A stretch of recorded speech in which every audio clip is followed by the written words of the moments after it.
Hi guys, welcome to my channel. In today's video I want to talk about different kinds of insurance that you can get in Germany, and actually those types of insurance that we got after we found an apartment and settled down here.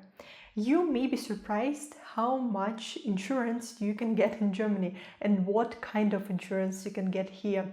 I think it's quite useful because if something happens that you don't have to pay out of your pocket, but the insurance covers everything that you have to pay.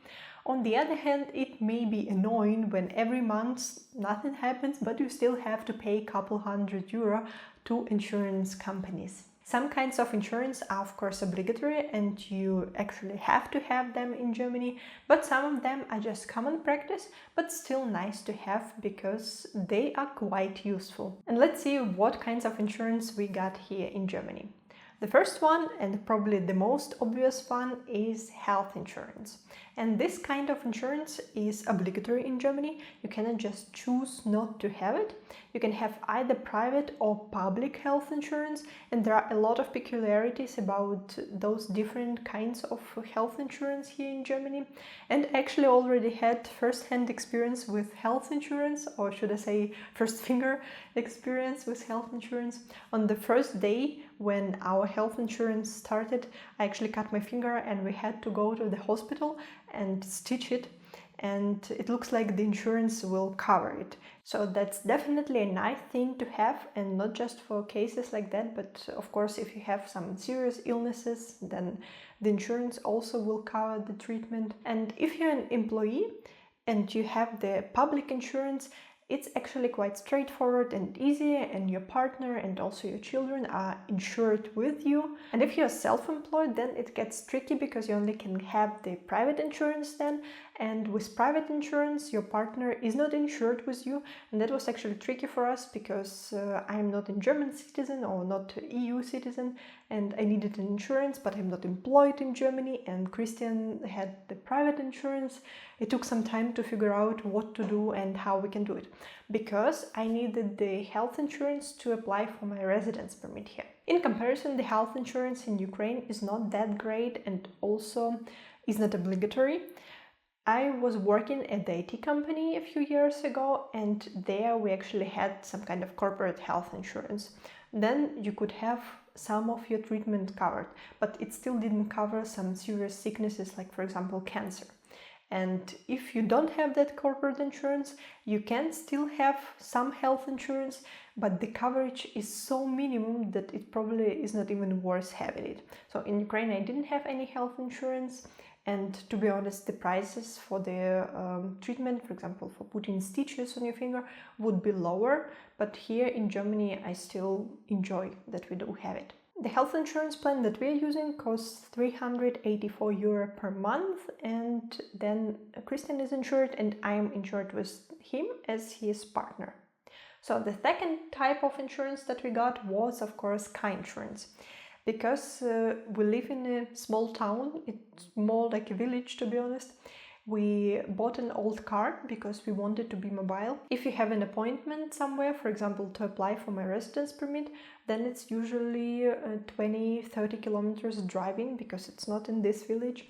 And if you don't have a car, then it gets very uncomfortable because you need to figure out how you get there and how you get there on time. So we bought an old used car, and also of course we need car insurance for it, and it's of course obligatory. We've got the basic plan for the car insurance, and it covers damages to another car, and if the car is stolen or the glass is broken, or for example there's hail and you got some damages on the car, or if you hit some animals, which is actually the case here in Bayern, because there are a lot of roads where you're driving through the forest and there are a lot of animals that may cross the road. Our car insurance costs roughly €52 per month. The third thing that we got was not exactly the insurance, but is an ADAC membership.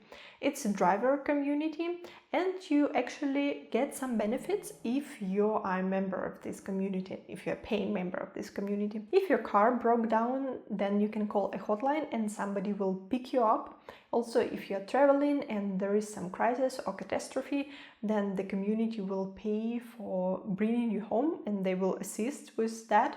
And also, if you're traveling somewhere abroad and something happened to your car, they can bring your car back home. That membership costs €11.58. But I think it may be useful if something really happens with your car and you're in the middle of nowhere. Next type of insurance, which is not obligatory, but we still got it, is personal liability insurance. I was surprised how many different things that insurance gets covered. A few examples that I looked up on their website. For example, if somebody is driving you with a bicycle, so you are behind them, and then you have an accident and your phone is broken and your glasses is broken, so the person that you're riding the bicycle would actually cover that. But it happens that they don't have any insurance and they also don't have money, then the private liability insurance will cover the cost for that. Another example, if your friend is moving and you're helping them to carry the furniture and to unpack or pack the stuff, and unfortunately you broke something, then the insurance also will cover the losses for that. And if you lost a key from your apartment, from your, for example, rented apartment, then this insurance will also cover the production of a new key and changing the locks. And it only costs €4.69 per month, and we both are insured, so the Christian bought the insurance for himself, but I am insured as his wife. And the last type of insurance that we got was the household insurance. This type of insurance is actually expected from you when you're renting an apartment because it protects the household and also the stuff that you have in the household, but it usually belongs to you if you're renting the apartment. There are different cases where you would get the compensation from the household insurers. For example, if there is a fire, the explosion, even plane crash, and your building was damaged because of that. Robbery, water damages, and even hail. And it also covers damages to furniture, clothes, hardware, cash in specified amounts, and even jewelry. And this insurance costs €6.11 per month. So in total, we are currently paying €460 roughly per month for the kinds of insurance that I mentioned. I think it's really helpful to have them. Again, when something happens and you have to pay it out of your pocket, then you may regret that you don't have the insurance. But considering that those household insurance don't cost a lot per month, but they cover really huge damages, I mean really expensive damages. If there is a fire in your apartment, then you would probably pay a lot of money to restore everything. But this insurance that costs only a few euro per month will cover it. That's it about insurances. After we were done with that, we actually started dealing with my papers because I need to apply here for residence permit, and it will not be based on the fleeing from Ukraine, but based on the marriage with Christian, because as I mentioned, he is EU citizen. Thanks for watching, guys. If this video was interesting, then give it a thumbs up and hit the subscribe button. I will see you in my next videos. Bye bye.